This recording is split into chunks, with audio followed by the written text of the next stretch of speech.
creature like this really be the ultimate biological weapon? Really? Wesker is a crazy man. Tyrant is not completely developed. But we can't let it live.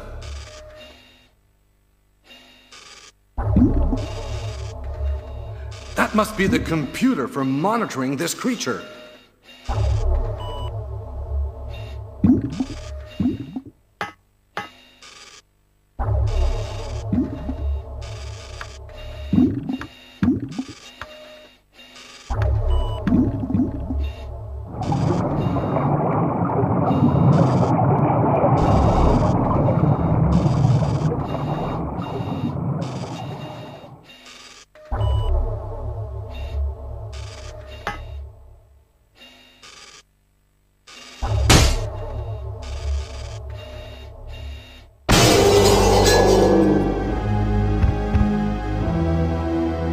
Damn you!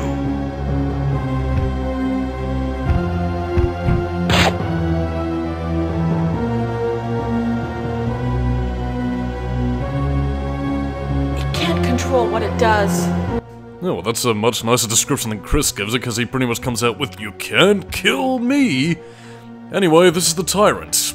Not given any cutesy nickname, nor aeroplane flying over my house at the moment. I hope you can't hear that. But, yeah, the Tyrant is basically, well, a super weapon! So, yeah, it's invincible to your regular shots and it's not gonna flinch. So basically, if there was ever a time to use the Magnum, it's now. So, load up on guns and kill your friends. It's fun to lose and to pretend she's overboard and self-assured. Pump the fucker full of lead. Wow, that was a bizarre musical interlude, but yes. Oh, down I go. Yeah, it pretty much goes down like Mr. X. Music cutting off and all. Barry? Barry!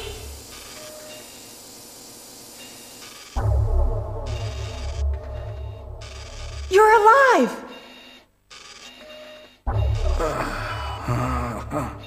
I'm really embarrassed. I was clumsy.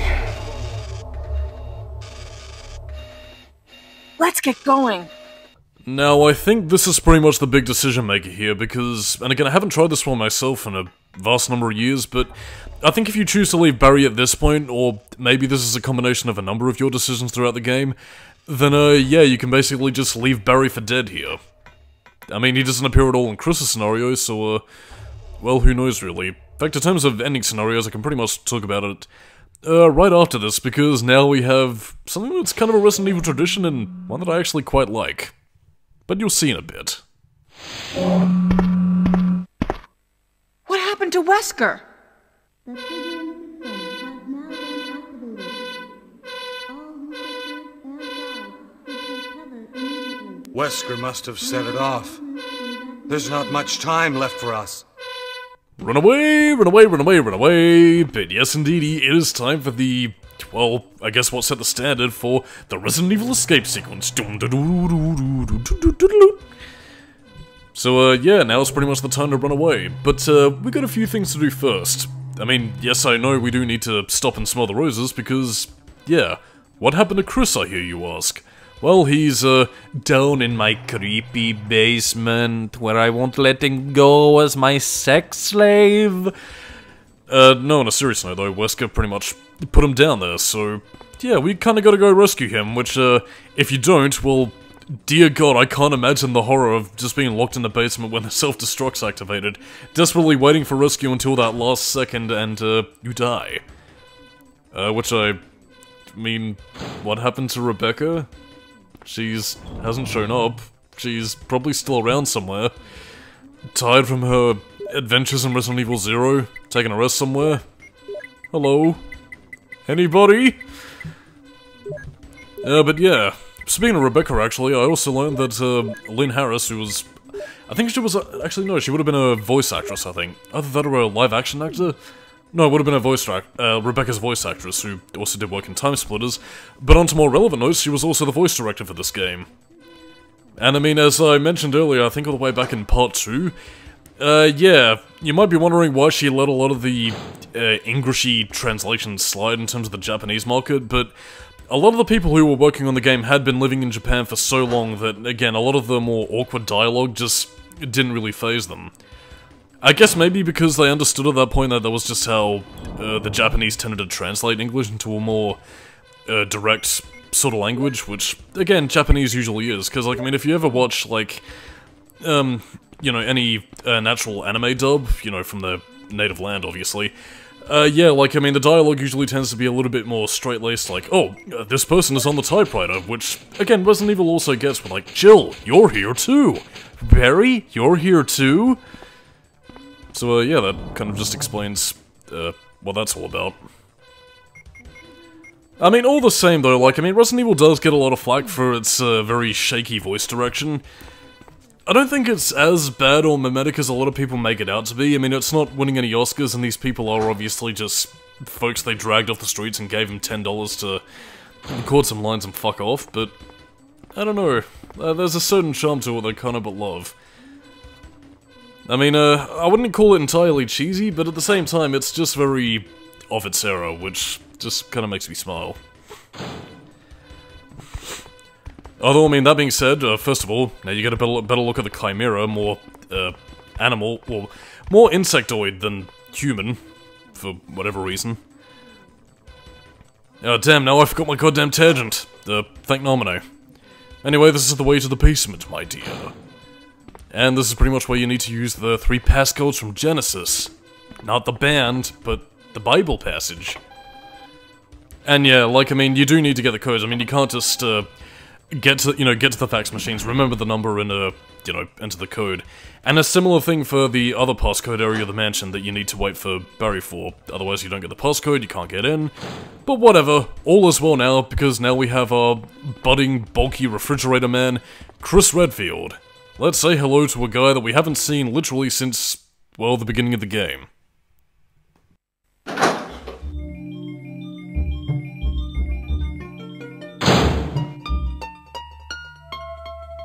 Oh, Jill! Oh, Chris! So you're okay! Yeah, you too! What happened to Wesker? Let's talk about it later. Let's get out of here! Now, of course, rather than having one hot steamy fuck right here in the prison cell, yeah, like, kinda gonna make tracks. And also, don't bother searching around Chris's prison cell because there's nothing there. No items, no anything. I mean, anything Chris could have used to escape he probably would have already used, but since he isn't a master of unlocking, yeah, he can't get out. And also, if you're playing the Chris scenario, this is where you find Jill, but yeah, even she, despite being the master of unlocking, can't get out unless she trips the self-destruct system, which she couldn't do from her prison cell. And unfortunately, it ain't like the mafia prison cells where you just knock down a phony wall and get out. Gotta do a bit more work than that. And now we've also got fucking roadworks on the other side of the goddamn street. Jesus Christ, it's really impacting the feng shui of the finale. So yeah, I do apologize if you're hearing that across the street. Nothing I can do about that, unfortunately. Just the time I decided to fucking record this. Holy mother of pearl, that Chimera was scary. Blown. Could've gone for a better alarm sound effect, but hey, they had a 2-second loop, and by God, they're gonna use it. Oh, the last time we'll see the, brown coat zombies, which are scientists who are off duty, I guess. We'll never see them again. And this is the power of the Magnum against regular zombies. Mmm, delicious! It's like, popping a cherry. Oh god, that was probably the wrong euphemism to use, but, whatever. The point is, yeah, we're never seeing these zombies again. Oh, if only we had a bit more time on our adventures. Oh, this fun-filled running around the mansion, losing our friends, being scarred for life by bioweapons and zombies unimaginable. Let's go! Okie dokie. You got it, Chris. Who, I mean, if I can actually bring up a bit of unfortunate trivia, Chris is a voice actor. It was either his voice actor or his live-action actor. I think it might have been his live-action actor, Charlie. Yeah, he actually, sadly passed away in the year 2000. I think it was, in a car accident, actually, so, yeah, that's a bit depressing. The original Chris Redfield, the man that we known love is gone forever. Taken from us too soon. So, yeah, that kind of puts a bit of a down note. But anyway, let's liven things up again. Honk honk. Ladders. Although that probably won't get us to safety fast, so, yeah, I think it's about time we contacted Brad. Hurry! Yeah, thanks, Barry. Not as if we were gonna do that to begin with. Anyway, this will take us straight to the heliport, and then we can finally get out of here. I mean, assuming Brad hasn't wasted all his petrol and is gonna crash the chopper, because Jesus Christ, he's been flying around all bloody night. And I don't take that idly, either. This is Brad! Running out of fuel. If there is anyone alive, contact me now, okay? This is Oh god, you mean, that'd just be the worst luck. I mean, you know, Stars, Barry, and Chris finally escape. You know, they make it out of the mansion alive, survive all the zombie hordes and, you know, the explosion and everything. And then the fucking helicopter crashes because Brad didn't have the common sense to land on the heliport, which would probably be more or less safe up to this point. And, yeah. I don't know. Yeah, it probably would have happened in a more contrived movie, to be honest, but, heck. There is 3 minutes until explosion.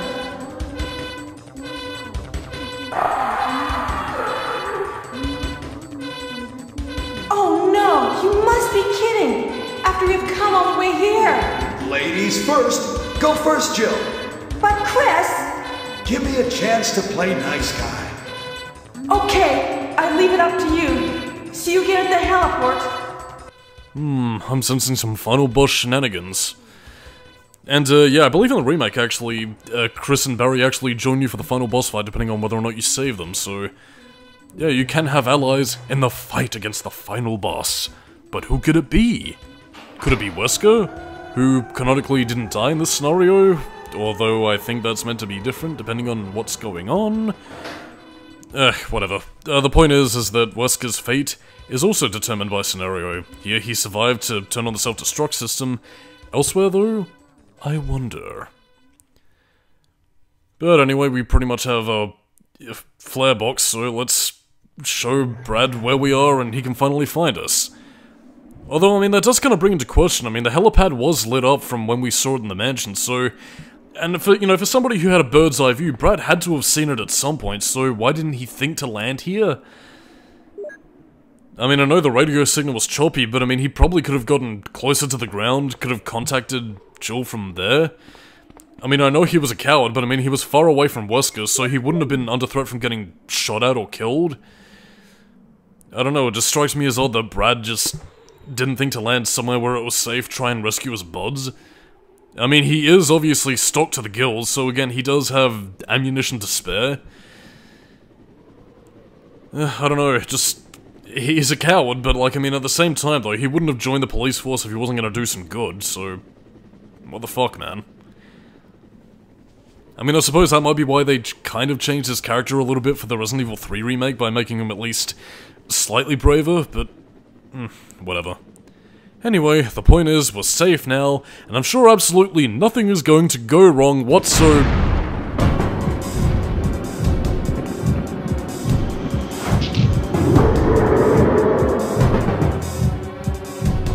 Oh dear, it's the Titan. I mean, Titan? The Tyrant. I was thinking about Batman Arkham Asylum. Yeah, same general principle, really. I also really love the red swipe effect on the Tyrant's claw, actually. Very, Code Veronica-esque. But yeah, I mean, the Tyrant overall in the Saturn version actually looks really fucking good. But at the same time, though, Jesus, holy shit. Yeah, you don't have a dodge maneuver in this game, unlike Resident Evil 3, so, run away, run away, run away, run away, and pack plenty of herbs, plenty of herbs, plenty of herbs, plenty of herbs. Yeah, you don't actually need a weapon for this round, because, run around for a little bit and, Brad will answer your prayers, so it pretty much redeems his character in my eyes. Since he does give you the most powerful weapon in the game, and depending on how fast you complete the game, it'll be yours to claim, with a little bonus. But yeah, just pretty much avoid its swipes, and, yeah, you don't really need anything else. It's something that you would only really learn through, you know, playthroughs, and again, I suppose it's kind of apropos that I brought up the Titan from Batman Arkham Asylum, because again, much like the Titan fight in that game, yeah, this is a timed event. Obviously, since you are slightly running out of time for this, thing, all you need to bring are herbs and, well, not much else really. Just enough item space to carry a particular item. Brad, I'm calling in a favor. It's coming! Jill! Kill that monster! You're our Amazon, Jill! Oh, that's really rude. Well, then again, Jill is kind of an Amazon woman, and she's badass and hot and sexy. But don't worry, because now we have the R launcher. R, matey. We're gonna be giving the tyrant a taste of the pirate life. So, let's get into position as we give this scallywag the full cannonball. And you do have 4 shots just in case you miss, so, Tyrant, I'm gonna make you see stars.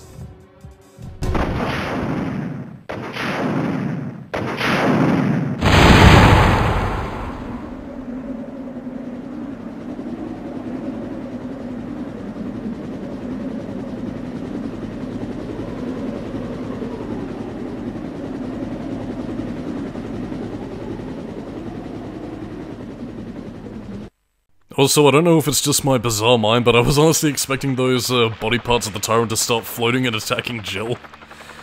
I don't know, maybe if Resident Evil was a more spiritual, supernatural 90s game or whatever. Live action with a CG helicopter, because the budget obviously couldn't stretch that far. But yeah, now we're in the nice 90s game. We survived the horror. Everything is alright. Oh, Jill's tired. She's taking a nap. Why the hell are you wiping your brow, Chris? You didn't fucking do anything. You just sat in a prison cell playing fucking Yu-Gi-Oh! And Barry's checking his gun, redeeming himself, and everything's peaceful. There's something I'm forgetting here. Oh wait, Rebecca! Except, yeah, she's apparently alive. Well, I guess what you don't see is her following behind on a hang glider? Queashed. But anyway, that dudes and dudettes was Resident Evil, the original game from the PlayStation. As you can see from the footage they're showing there, because, yeah, the character models aren't quite as richly detailed, the color palette is a little bit poorer, and, I guess I just had this on FMV because that's pretty much all they have. By the way, I also really love this, ending theme, Still Dawn. It was replaced by, like, this cheesy as all get-out mafia sounding thing with a deaf music guy. But yeah. Also, tell me if this sounds familiar from Sonic Adventure.